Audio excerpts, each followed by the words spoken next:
Ang nais po natin, yung mga ginto na talagang kumikinang na hindi kumukupas, hindi po mawawala sa atin. At yun ang nais na natin, Panginoon. So, sige po, papag-aralan po natin dito sa book of Acts chapter 3, verse 1 to 4.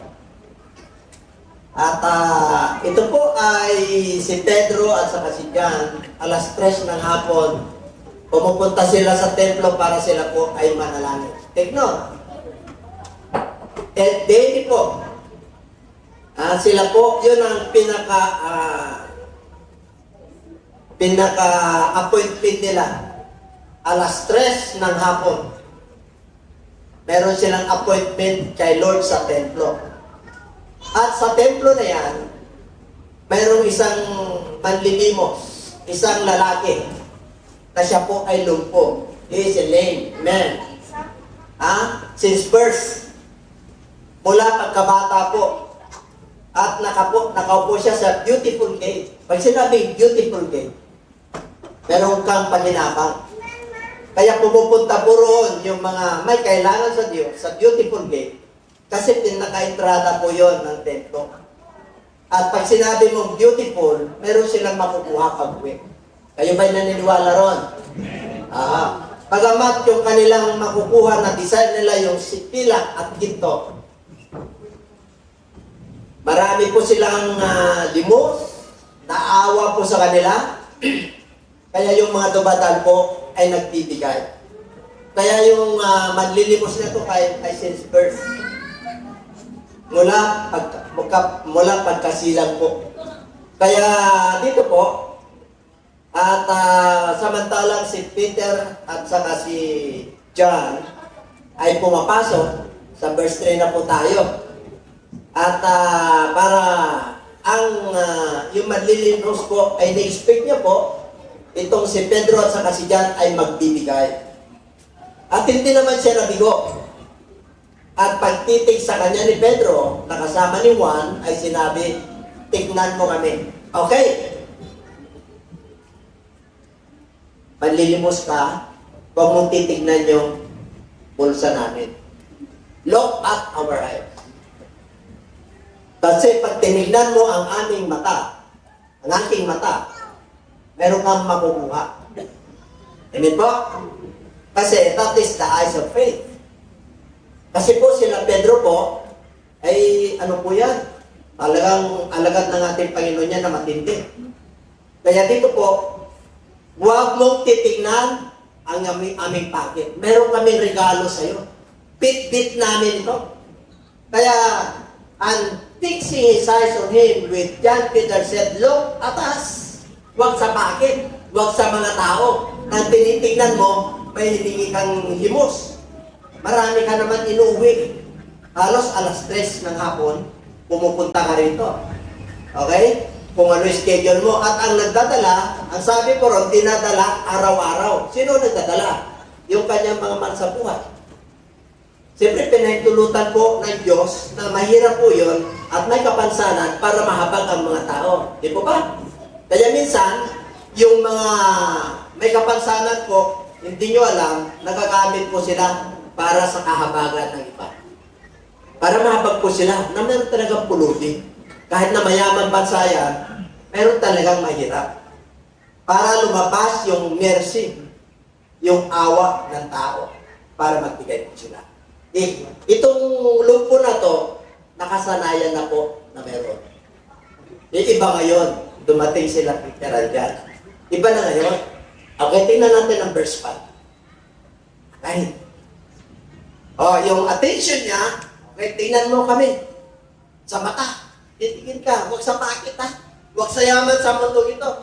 Expecting to receive something from them.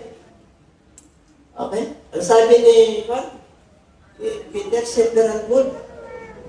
Yung pera, dinar, talang, wala kami nun. Pero meron kaming bit-bit. Meron kaming dala-dala na hindi mo pa nakuha. Ano to? Okay. Siyempre, nag-expect po siya. Sa 6, titingnan na po natin. Wala kami nito, ang sabi ni Pedro. Pero, meron akong ibibigay para sa iyo. Meron akong ibibigay.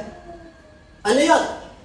Silver and gold have I none, but such as I have give I thee. Ano daw? In the name Jesus, rise up and walk. Why the name of Jesus? Ano ba ang nakabalot sa pangalan ni Kristo? Ang nakabalot sa pangalan ni Kristo ay kumpleto. Pagpapala, mga mabubuting bagay, pagmamana ka sa buhay na walang hanggan, kung lumpo ka, pagagalingin ka, kung wala kang pera, kahit na wala kang pera, makukontento ka, dahil payayamanin ka, pasasaganahin ka ng Diyos, na hindi yung pilak na literal, hindi yung ginto na literal. Ang gusto ng Lord, yung ginto na hindi nananakaw. Yun ang bigay. Yun ang daladala nila Peter at John. Kaya sabi na, wala kaming silver and gold. Kami ay alagad ng ating Panginoon. Nung kami ay hindi makakain, pinapakain kami ng Diyos. Hindi kami nag-alala. Nung kami pinagyo, pinayapan ng Lord yung hangin at saka yung alon. At hanggang ngayon, naligtas kami. Sa bingit ng kamatayan, kasama namin ang ating Panginoon.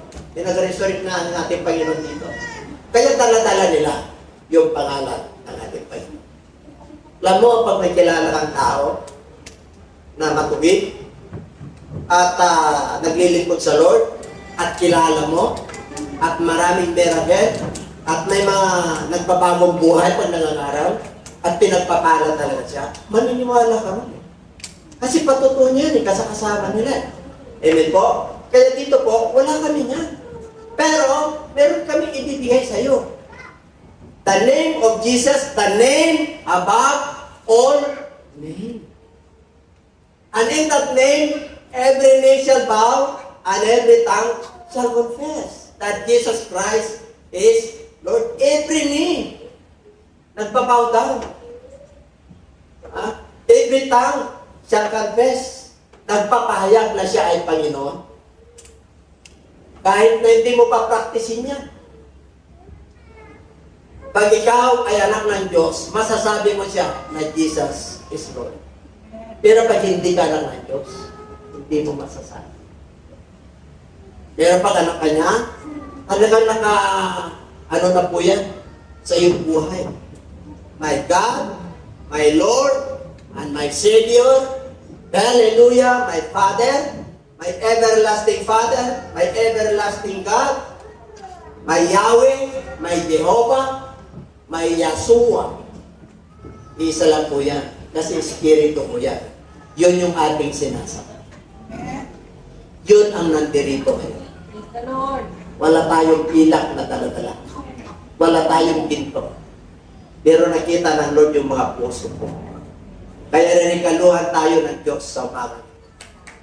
Unay mo ginto at pwede mo pilak.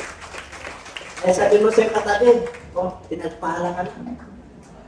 Kasi, gagamitin ng Diyos yung kanyang banal na Espiritu, yung kanyang instruction, para magkaroon pala tayo ng tunay na yaman. Ang hinahanap kasi ng tao, yung yamang pansamantala. 7. Itong manlinimos na to, itong lumpo na to, talagang lumpo.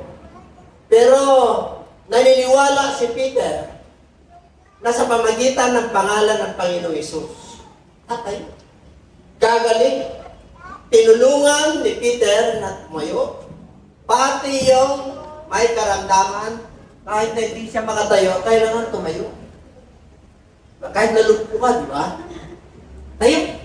Tayo, kailangan tumayo ka. Bakit? Pinatatayo ka ng Holy Spirit. Kaya wala siyang magawa. And he took him by the right hand and lifted him up. Talagang itinayo niya and immediately, his feet and ankle, yung kanyang buto, receive strength. Alam niyo po, pag ginto at pinag-usapan niya, lumalakas tayo. Wala man tayong literal na dito. Amen po? Wala man tayong literal na dito, pero ako po'y naniniwala na pag tayo po ay kinausap ng Lord, pupunin mo ito. Paglabas mo, hindi na mawawala. Oo, nagkaroon talaga ng pag-asa kasi Diyos. Ang nagmamayari ng lahat ng bagay sa mundo ito, Diyos. Psalms 24 verse 1. The earth is the Lord and the fullness thereof, and all that they that dwell therein. Siya ang nagmamayari. Pati nga buhay natin, siya ang mamayari. Kaya nga kabuhay, kanya yung iyong hininga. Kaya wala nang pag-aari. Pero pag binigyan ka ng Lord ng pilak dito sa bangko, depende sa'yo. Anong gusto mo, pilak o ginto? Pero yung iba, pilak ang matatanggap. Depende po yun. Kasi alam ng Lord yung puso nyo kung kumikitan. Alam ng Lord kung tunay. Alam ng Lord kung tunay yan yung paglilingkod. Alam ng Lord kung tunay na anak ka niya. Kasi pag dumating yung pagsubok, kahit hindi mo may kukompromise, yung kasalanan. Amen? Pare, negosyante ka, yung timbangan mo, kahit na mahirap ang buhay, ay tama ka. Kahit na kunti lang ang buhay. Pare, magtitila ka. Hindi mo pwedeng bawasan ng isang inch yung tila para lang makakover up ka at lalaki yung bracket mo. Amen po? Yeah. Kailangan tama yung sukat. Pag sinabi nila na isang yarda, huwag mong gagawin na 1/2 yard, 3/4 yard. Huwag. Kasalanan niya. Gusto mong pagpalain at dala-dala mong pinto? Ano sabi ng Bible? A good name is more than silver and gold. Kaya pag yung pangalan mo nakahiran niya. Wait, pinto ka eh. Bakit? Righteous to, matupit to. Tama itong kausap. Pag nangako, tinutupad. Pag hindi natupad, tumatawag, pasensya ka na. Di ba gano'n? Gano'n ang matuwid. Hindi tinatalikuran ang problema. Hinaharap. Amen? Sabi mo sa katabi, hinaharap. Hinaharap. Kahit na isang piligis ng ito, yung isang pahina ng notebook, yung listahan sa'yo. Dahil ngayong umaga, bibigyan ka ng ginto ng Diyos. Hindi yung literal na ginto. Pag-asa para magiging ginto ka sa kapal ng Diyos. Para maharap mo yung mga problema na yan. Pag may karamdaman ka, ayaw mo. Bakit? Dala mo yung ginto. Tingnan natin kung sino yung tunay na ginto mamaya. So hindi, nung siya po ay pinagaling ng Diyos, siya po ay lumundag, tumanon, living, stop and walk and enter the temple with them, walking, living, and praising God. Kailangan wag kang, pag ikaw ay naging mananampalataya, nangusap ang Lord sa'yo, ipakita mo sa kaibigan mo. Na ikaw ay nag-iilab, binago ka ng Diyos. Pinagpala ka na ng Lord. Bakit? Yung ginto, yung kanyang salita. Yung ginto, hindi napaparang. Yung kanyang salita, ang sabi ng Lord, heaven and earth pass away. But my word remains forever. Kaya pag nananatili yung salita ng Diyos sa puso, sa isip, isinasagawa, lumalabas sa bibig, na hindi ka lang nabubuhay sa tinapay lamang, kundi sa pamagitan ng bawat salita ng Diyos, abay, ginto ko yan. Yan ang tunay na ginto. Yan yung tunay na yaman. Hindi ka nawawala ng pag-asa. Bakit po? Ang iyong kapital ay salita ng Diyos. Instruction ng Diyos. Banal na espiritu. Sumusunod ka. Kaya yung Word of God nagkakaroon ng buhay. Ang Word of God, pag hindi niya nilagyan ng espiritu ng Lord yan, nananatiling walang laman. Pero pag ang Word of God, nilagyan niya ng buhay yan sa iyo. Nangungusap ang Diyos sa iyo. Kaya nandun yung pag-asa mo. Nandun yung pag-ibig mo. Nandun yung pananampalataya mo. Kaya sabihin mo sa katabi, mayabang ka. Kasi anak ka ng Diyos. Yun yung tunay na kayamanan na hindi nawawala. Kaya yan, sabi niya, walking and living and praying. Asan yung mga iba na nakapatira natin na pinagaling? Asan na yung mga iba na nakapatira natin na pinagpala? Asan na? Dapat, nandito sila. Lumalakad papunta sa church, lumuluntad sa tuwa, at nagpupuri sa Diyos sa kabila ng problema. Kasi kilala niya yung tunay na ginto. Kilala niya yung nagmamayari ng ginto. Tatay niya yung nagmamayari ng ginto. Anak tayo. Ano sa palagay mo pag anak ka ng Diyos? Mahirap. Kinamuhin katabi mo kung mahirap. Hindi naman naliligaw yan. No? Naliligaw ba yan? Ang gaganda nila. Diba? Akin po. Grabe.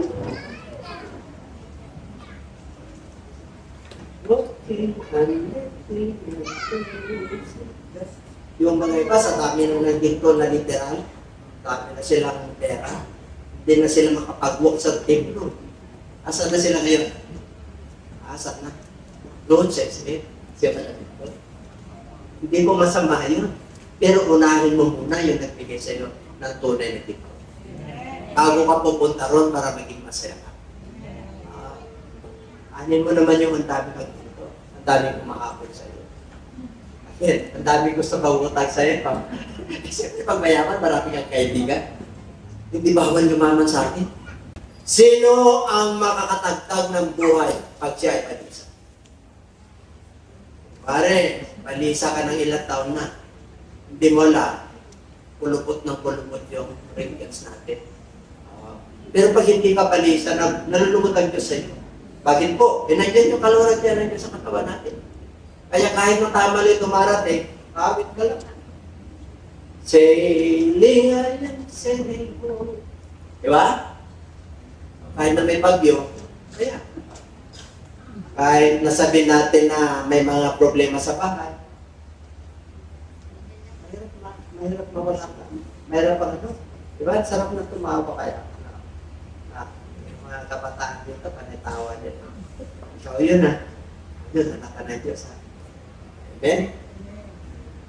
At alam ng mga tao na yung lumpo na yon, na siya yung nanlilimos, humingi ng limos sa beautiful gate of the temple, and they were filled with wonder and amazement that what had happened. Alam niyo po, pag may kapitbahay kayo, mga kaibigan kayo, at nakuha niyo yung pagbabago, yung may kabarkada ka, parang inaiwasan mo na. Kung tinataanan ka, uy, birthday ko, inom tayo. Sabihin mo, sa kanila. Kasi, hindi niya alam, binago ka na ng Diyos. At yung pagbabago na yan, kailangan ipahayag mo sa Kanya. Kagaya nung, ang hindi siya naiyak. Lumpo. Di ba nagpuri na? Tumayo na. Kasama nila ni Pedro at saka ni John. Nagpuri. Dapat ganun tayo. Tuloy-tuloy. Para yung pagkagalingan mo, para yung pagpapala na nakukuha mo sa Diyos, tuloy-tuloy din. Huwag yung good for beginners. Oh. Kung gusto mo na makuha mo yung talagang kabuuan ng yaman ng Diyos, sumunod ka. Sabi mo siya katabi, sumunod. Kasi siya talaga yung kabuuan natin para ma-satisfy tayo. With long life, I will satisfy you. Sabi na po. Sa buong buhay mo, ikaw ay makukontento. At ipapakita ko sa iyo ang kaligtasan. And all your days, mercies shall follow you. Ang kabagan at pag-ibig ng Diyos ay susunod. Amen? Habang ikaw ay nabubuhay. Hindi mo habang ikaw ay nabubuhay, makukontento ka. Kung ano cellphone mayroon ka, makukontento ka. Kung bibigyan ka ng Lord ng apple, makukontento ka. Amen? Kung bibigyan ka ng peras, Ano ba pera sa cellphone? At kung bibigyan ka ng strawberry na cellphone, meron. Yung ano lang, yung balat na, ano yun, yung cover lang, strawberry. Okay na yun. Kung ano meron, kasalamatan mo. Isang araw, yung desire ng puso mo, ibibigyan. Kami naman, nag-umpisa rin sa, wala talaga. Wala. Nag-umpisa kami ni Pastora sa wala. Ang ibig sabihin sa wala, pinagsama kami sa hirap at ginawa. Kasi pareho kaming working student din. Pareho kaming nagsikap talaga. At nung kami po ay kinasal, wala nga kaming singsing. Kaya lang kami nagkaroon. Hindi ko pinahiyan. Ito pa yun. Kasi working student na kami. Ang aming pangkasal lang no, tatlo. Pero dami. Kasi ang pamasahe lang po ng babies. So, magkano pamasahe ngayon? 15? So, ibig sabihin, yung 3,000 natin noon, 30,000 na yun. Amen? Inflation rate na po. Kaya pag ikaw ay wala sa Lord, at ang inflation rate ay hindi mo na kaya, stress ka pa. Kapag kasama mo ang Diyos, yung may-ari ng dito. Kahit na mag-100 pesos ang bigas. Nakangiti ka. Hindi ako kontento sa ano yung masarap na bigas? Asmid. Ako kay Timurado na lang. Kaya si Sinanduming. Sinanduming pangalan ko. At saka kasi kung gusto mo pang mababa, Sinandilin. Ito? Ganun lang po yung level natin. Pero maniwala po kayo, mayaman ka. Hindi ka nawawalan ng pag-asa. Magulo na ang mundo. Nakakangiti ka. Kahit na yung kinakain mo ay tama-tama lang. Pumapasok po, hindi ka nagsasawa sa kapapasalamat sa Diyos. Panginoon, salamat po. Nakangiti ka pa. At ang Diyos nakagigil. At maniwala po kayo sa salita na ito, papagpalain ka talaga. Kasi anak ka. Yung hindi nga niya anak, masama. Mamamatay tao, sinungaling, magnanakaw. Nakikinabang sa araw at ulan. Nakikinabang sa natural resources na ginawa ng Diyos. How much more? You are righteous. You are the children of God. Hallelujah! Halagang mapagpalay.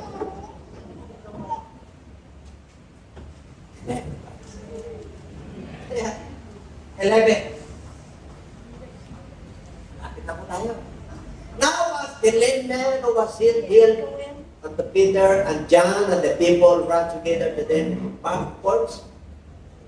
Pag sinabing Solomon's greatly amazed. Ano po yan? Templo ni Solomon po yan. Yung dating templo, pangalawang templo na po yan natin. Yung inirik nila ni Nehemiah. Sa kanila, nila Nehemiah. Yung nung sila po ay nagapi at naging captives ng Babylon. Kinonstruct po nila yan. Kaya pag pumunta ka ngayon sa Israel, yung templo na yan, nawasak. Ngayon, wailing wall na lang ang naiwan. Pag pumunta ka po sa Israel ngayon, nandun yung Rock of the Dome. Nandun yung Muslim na templo ng kulay gold. Kaya pag pumunta ka sa Israel, mananalangin ka doon sa wall. Willing wall. Yun yung naiwan na templo ni Solomon. Doon ka na mananalangin. Pagka nandito ka, nasa beautiful gate ka, maramdaman mo yung presensya ng Lord.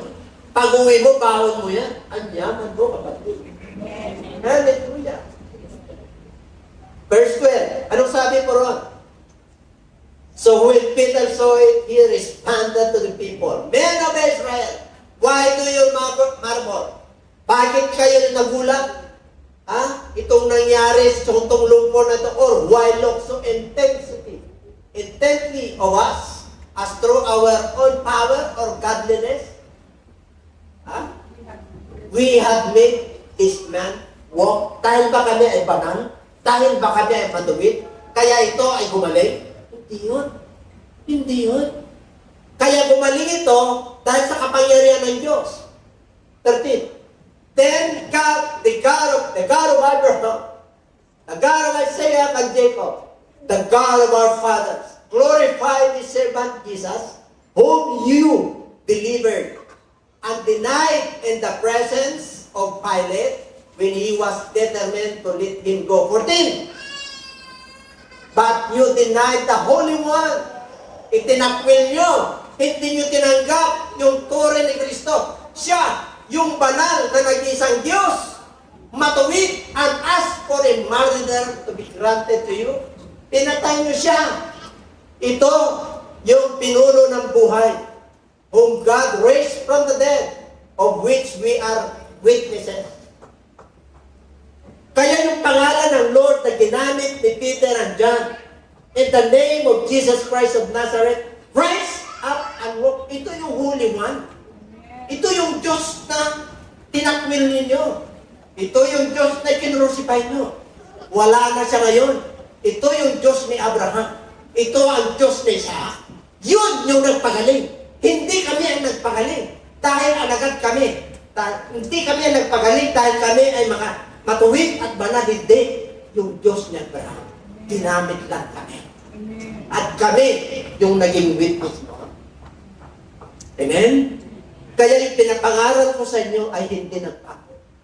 Yung sinabi ni Peter and John, doon sa lumpo, yun din ang sasabihin ko sa inyo. Kaya, rise up. Pumangat ka, kapatid, sa hirap ng buhay, sa gulo ng Pilipinas, bangon! I'm proud to be a children of God. Because He is my Lord. I know Him, kilala ko siya.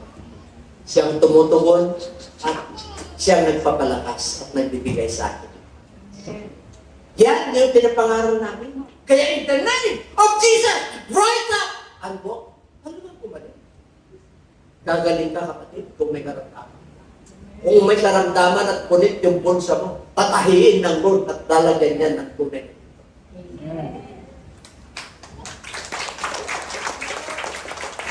Isang araw, hindi ka naman lilimos, kagaya nito.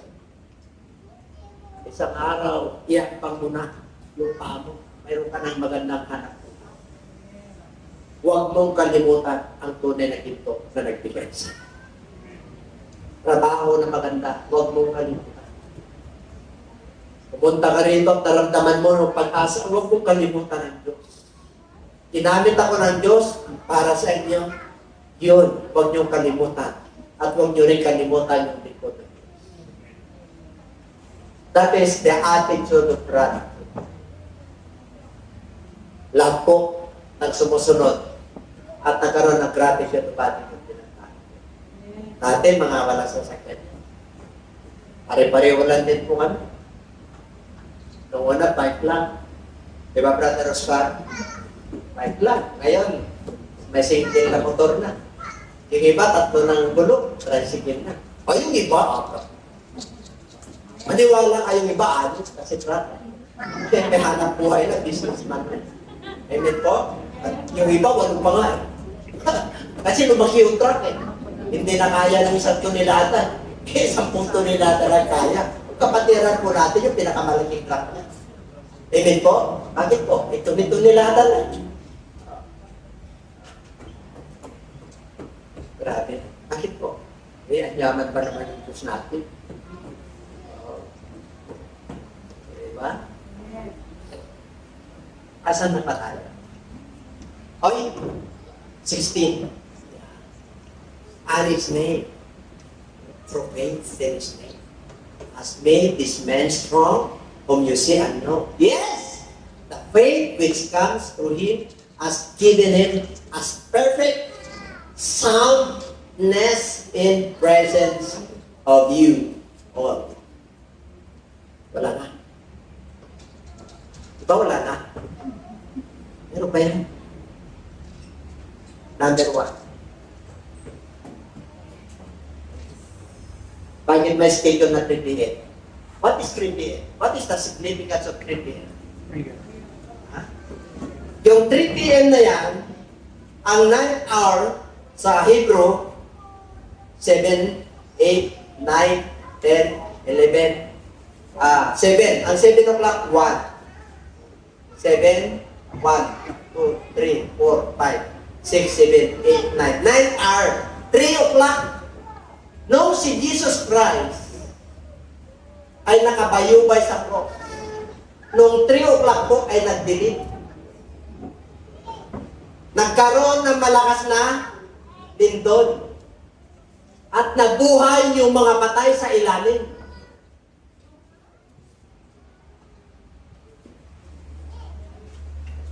Naging balang mga tao. Tunay nga. This is the start of the living God. Tinagukan nila yung kanilang 3 o'clock. 3 o'clock habit yan. May significance po yan. Kaya yung 3 o'clock habit, nakakaroon po tayo ng platform. Nakakaroon tayo ng Zoom. Lahat ng churches ng GCNJA, kung sinong available, pumasok po kayo ng 3 p.m. Kahit na 5 minutes lang. Kahit na 10 minutes lang. Pero maglilig doon ng every day. Hallelujah. Kung gusto nyo pumasok, magpapano ako ng platform sa Zoom. Kasi meron Zoom ang church. Kahit sa lupalop kayo ng mundo, pwede kayong mag-connect. Amen po? Hallelujah. Praise be the name of the Lord. Glory. Receive something. Prayer, 3 p.m. Sino pumunta ron? Yung mga lingkod ng Diyos. Bakit po? Alam ng lingkod ng Diyos na maraming pumupunta ron na may problema. Kaya sila yung paraan ng Diyos para sila po ay pagpalain. Amen po? Kaya pag 3 o'clock po, di ba meron tayong 3 o'clock habit? Kahit sa Katoliko, totoo po yan. Yan ang prayer nila pag pupunta sila sa templo. Kaya tayo po, bukod sa 3 o'clock, dapat may schedule ka sa Lord na mag-pray talaga. Kaya sabi ng Lord, pray without ceasing. Manalangin ng walang pati. Kaya napakalaga na kausapin natin ang Lord. Pero bukas ay kausapin mo ang Diyos na hindi nakikita. Tapos naniniwala ka na mayaman ka dahil tama mo siya. Anak niya tayo. Abay mga kapatid, natutuwa niyo sa Diyos. Hindi ka niya bibigyan ng problema na hindi mo makakaya. Kung may pinagdadaanan ka na matindi, anak ka ng Diyos, hindi ka niya bibigyan ng hindi mo makayanin. Kaya kahit na anong problema yan, malaking problema yan, kayang-kaya ng Diyos yan dahil anak ka. Number 2. Okay.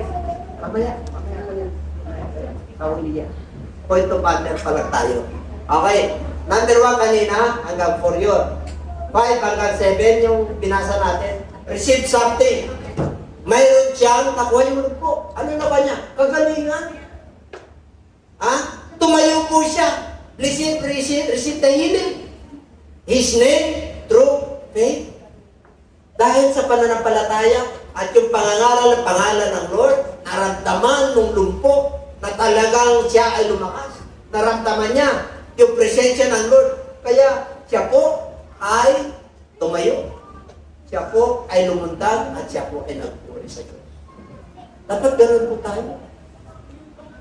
Paano, Bishop, kung may problema ako, hindi na ako makalundag dahil may arthritis ako. Dahil pag may edad na ako, hindi na ako makatayo.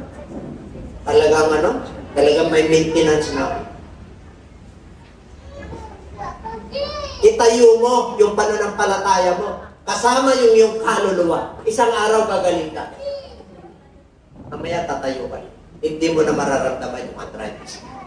Bakit po? Templo ng Diyos mo. Did you know that your body is a temple of the living God? Literal na temple yun. Nung tayo po ay naging anak ng Diyos, yung lahat ng kasalanan po natin, pinatawad niya. Ito yung templo niya na. Kaya dapat ito, nagpipray ito. Nananalangin ito, nagpupuri ito, nagbibigay, papuri sa Diyos. Dapat humahayo. May ginagawa. Kasi ito yung templo ng Diyos. Dapat hindi po ito napaparalyze. Dapat may ginagawa. Kasi pag ang kamay ay walang ginagawa, amen po? Hindi ano yan. Yung mga dugo po natin hindi tumataloy ng gusto. Kaya galaw-galaw. Sabi mo siya, katabi galaw-galaw.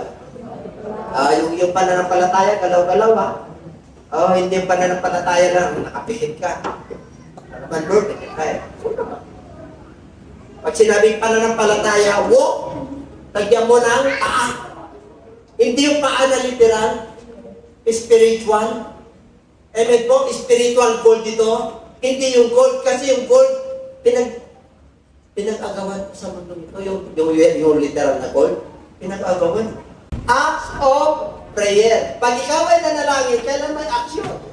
Merong acronym yan. Adoration. Pag sinabing adoration, pag nag-pray ka, you must adore, worship. Lifting up His name. Ganun, di ba? Our Father who art in heaven. Hallowed be your name, you adore. Jesus, I worship you. I thank you, Lord. I bless you and I lift up your name, Lord. You are the King of Kings and the Lord. Your adoration. Amen po? Sino yung ina-adore? Siyempre yung mahal mo sa mga. Diba? Yung mahal mo. Pero more than that, ay gusto. Amen? Ang ina-appreciate mo lang yung mahal mo sa buhay. Appreciate ko, ganda mo. Sipag mo, at sarap mo magluto. Amen po? Hindi talaga masarap magluto, Bishop. Pag may tunay na ginto ka, pasasarapin ng lugar. Kasi yung pagmamahalan nito, ayusin ng pero pag wala yung pagmamahalan ninyo, kahit na masarap yan, okay? Totoo? Oo. Pag walang pagmamahal, kahit na masarap yan. Pero pag may pagmamahal, kahit na gano'ng kapait yan. Kasi sangkap ng kasarapan ng buhay ay pagmamahal. Amen? Sabi ko siya katabi, I love you with the love of the Lord. Okay? Confession! Panginoon, ako po'y nagkulang. Ako po'y nagkamali sa desisyon ko. Medyo nagkamali ako. Medyo nagsinungaling ako sa girlfriend ko. Diba? Parang nung may nakita ko, kilala mo ba yun? Ay, hindi. Pinsan ko. Yung pala. Diba? Confession. Pinsan ako. Kasi gwapo talaga ng Diyos eh. Ito mga yung sarili ko, kung gwapo ka, o kinahihiya mo yung sarili. Lahat ng nilikha ng Diyos ay gwapo. Maganda. Kasi yung ginto kumikina na sa puso. Yung kalwalhati ng Diyos. Tignan niyo yung iba. Kahit na hindi siya gandahan o mag-uuha. Pero pag tinignan, ang appeal, di ba? Yung iba naman, ang ganda, pero wala nang appeal. Yung iba naman, tama-tama na lang ka. Okay na yung tama-tama, basta sa bakit? Yung charisma. At bakit? Hindi makalaman. Iba yung charisma. Iba yung ang appeal mo sa Diyos. Pag nakita ka, parang napapagkatiwalaan ka agad. Nakikita na kayo ng kanan. Yung, bait ka ganito. Di ba? Hindi ka na magsasalita. Pero pag nakita yung surong, ako, medyo, alam din. Thanksgiving. Pagpasalamat ka. Tinugon ka ni Lord o hindi, Lord, salamat po. Amen. Isang araw, itong pananampalataya ko, magiging real ko. Wala akong trabaho ngayon, pero ako'y nananalig sa iyo, Panginoon. Ako'y humingi sa iyo. Papasalamat. At pag wala pa sa pasasalamat, supplication. Yung supplication, pagsusumamo. There is a petition. I need Lord. Healing. Kailangan ko ng kapayapaan sa pamilya ko. Yung kabarkada ko na sumusumsod sa akin, nung nasa piling pa ako, Panginoon, sa pangalan ni Jesus. Amen. Nasa liwanag na po ako, kahabagan mo rin sila kagaya ng pagkahabag ko. Na maliwanagan. You want blessing? Gusto niyo ba blessing? Nasa kamay, sino gusto blessing? O, palapangan natin ang ating Lord. Hallelujah, hallelujah, hallelujah, hallelujah. Okay. Job chapter 22, verse 25. My Almighty is my God, and He is my precious silver. Job 22, 25. Diba? Sino yung tunay na ginto? Ha? Yes, the Almighty shall be my defense, and thou shalt have plenty of silver. Ang New King James yan, my Almighty is my gold, and He is my precious silver. King James kasi po yan. Ano? New King James po tayo. Kasi yung King James yun yung sinaunang Bible. Kaya, para makuha po natin, kasi malalim po yun, New King James tayo. Okay? Okay. Ano pa? Hallelujah! Kung siya yung tunay na ginto, at siya yung precious silver. Sunod.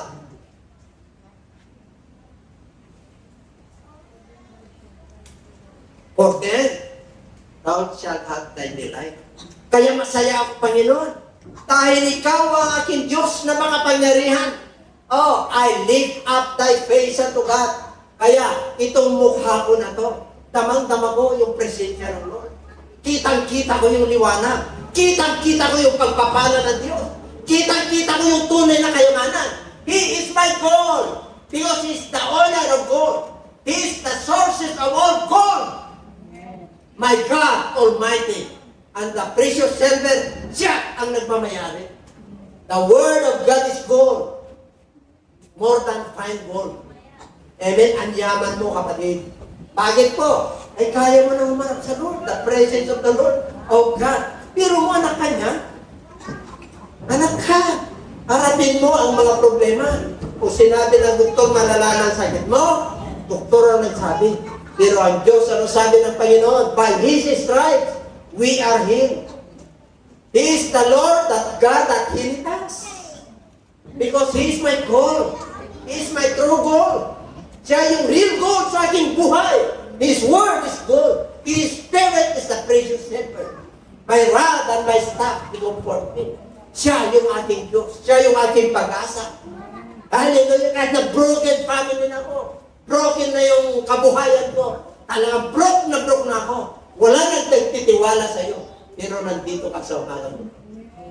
Binigyan ka ng pagkakataon. Hallelujah. Kaya mga kapatid, itayo mo yung pananampalataya. Itong lumpo na to, yung kanyang pananampalataya ay lumpo. Pero, nung nakarinig sila ng preaching ni Peter, huwag mong titignan yung literal na ginto. Titignan mo kami. Kasi yung tunay na ginto, dala-dala namin. Sa pangalan ni Jesus, rise up and walk. Yun yung tunay na ginto. Amen. Sabi mo siya katalib niya. Yaman mo ng pag-asa. Yaman mo ng pag-asa. For then, thou shalt have thy delight in the Almighty. Tuwang-tuwa ka, 27. Hallelujah! Thou shalt make thy prayer unto Him. Mananalangin ka sa Kanya, and He shall hear thee, and thou shalt pay thy vows. Didinggin ka ng Panginoon, at yung iyong panata sa Kanya, Panginoon, maglilingkod na ako pag pinagaling mo ako. Pag nagkaroon ako ng trabaho, ibibigay ko yung para sa iyo. You must pay your vow to Him. Yung panata mo, hallelujah, pinakinggan ng Diyos, pinagpala ka niya. Kaya sumunod ka, ano man ang iyong pinangako sa Kanya. Manglilingkod na ako ng kapat, Panginoon. Hallelujah. Pag nasolve itong problema ko na to, na itong wasak na puso kong ito, ang dami ng dumaan na pagsubok, pero binuo mo dahil ikaw ay ginto, kumikinang lang yung mga pagsubok ay ginawa mo lang na ito ay pagdudukutan ko para maging, ano yung pagdudukutan? Yung paghuhugutan.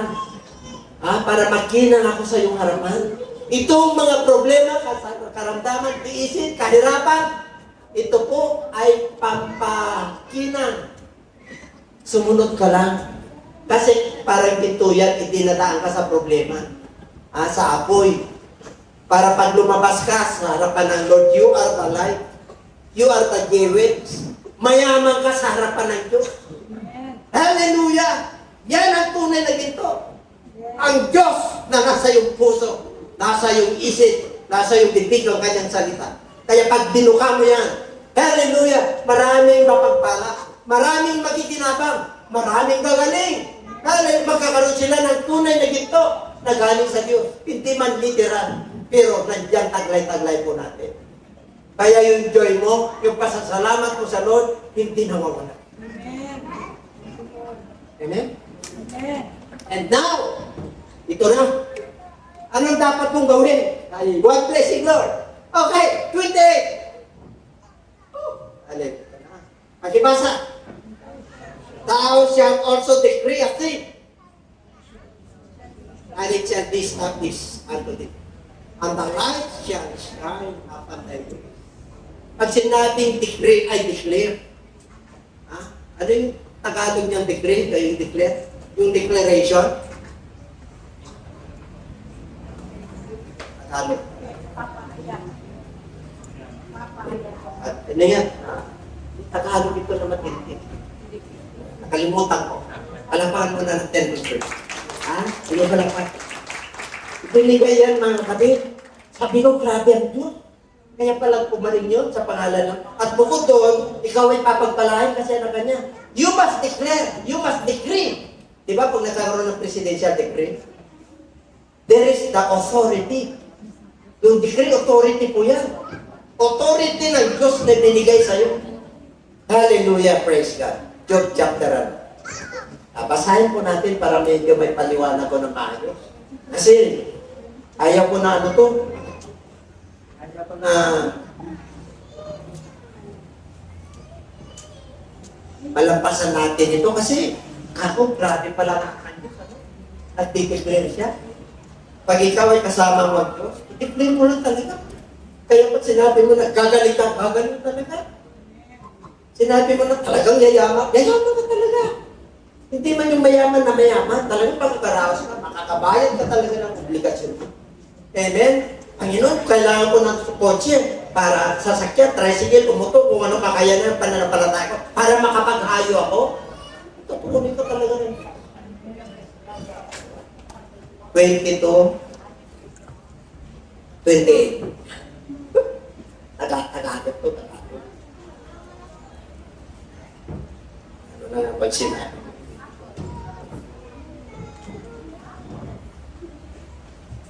Ikaw na may magpasya ng isang bagay. Magpasya ka. Anong kailangan mo kay Lord? Kagalingan? Magpasya ka, you must declare a decree. That you may establish. Anong sabi niya? Well, ikaw na may magpasya ng isang bagay at ito'y matatatag sa iyo. Maging matatag ito. Liwanag ay sisilang sa iyong mga tao. Yung liwanag na yan, kinang ng ginto. Kinang ng Diyos yan. Nabibigyan ka talaga ng tao. Amen? Kasi siya yung tunay na kabay natin. The Lord is the lamp unto my feet, and it is the light unto my path. Siya ang ilaw, lagpara ng aking paa, at yung aking daanan, siya yung liwanag. Ang liwanag mo. Bakit po? Yung tunay na ginto nasa puso mo. Nagre-reflect po yan sa buhay mo. Kaya huwag ka malungkot. Amen? Kaya tatlong bagay po sa Bible. Huwag, in everything, give thanks. Tingnan nyo, thanksgiving kanina. Pray, it says not to pray. Huwag kayong manghinawa sa panalangin. Kahit na mabigat ang pinagtataanan, manalangin ka pa rin. Kausapin mo pa rin ang Diyos. Amen? May tugon o walang tugon, kausapin mo pa rin.